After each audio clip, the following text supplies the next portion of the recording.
There's a storm coming. You'd better run. There's a storm coming. Goodbye to the sun. There's a storm coming.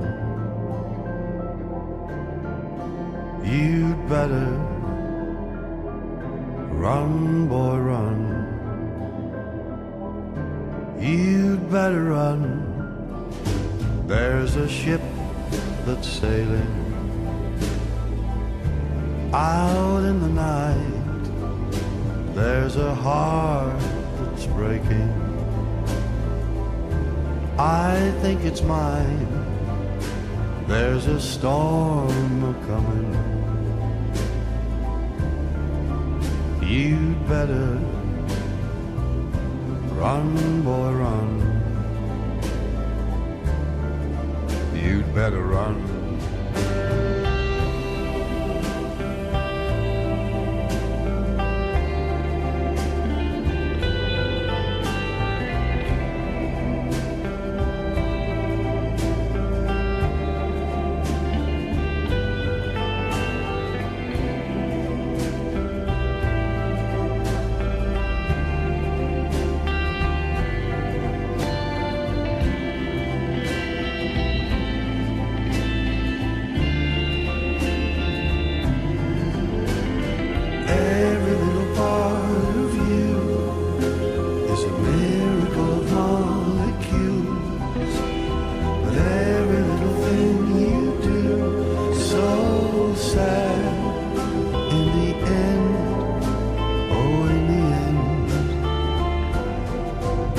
There's a ship that's sailing out in the night.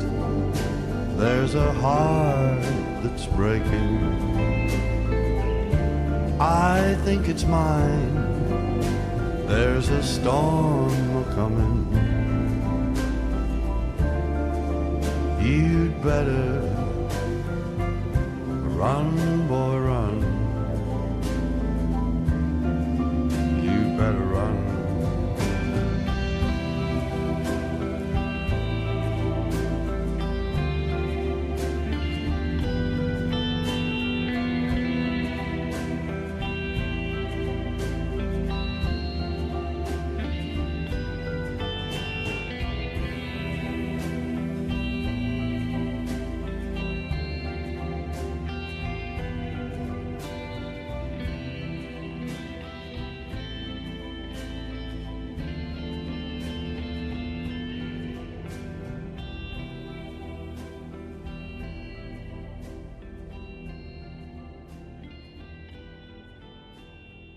There's a lot of strengths to this weed. One of them is high seed production. And all of these plants have viable seed on them right now, or for the most part the female plants do. I just grabbed just a tip of one of the stems, and there's probably at least 50 to 100 viable water hemp seed in my hand right now. About 7 days after pollination, we have viable seed produced, and so pollination occurred probably something like a month or more ago. And that's really the problem with water hemp, is how much seed can be produced. And what happens when the combine goes through these plants, it becomes the perfect spreader of this seed. We couldn't do it any better if we tried. And so that's kind of what's happened with why we've got to this point.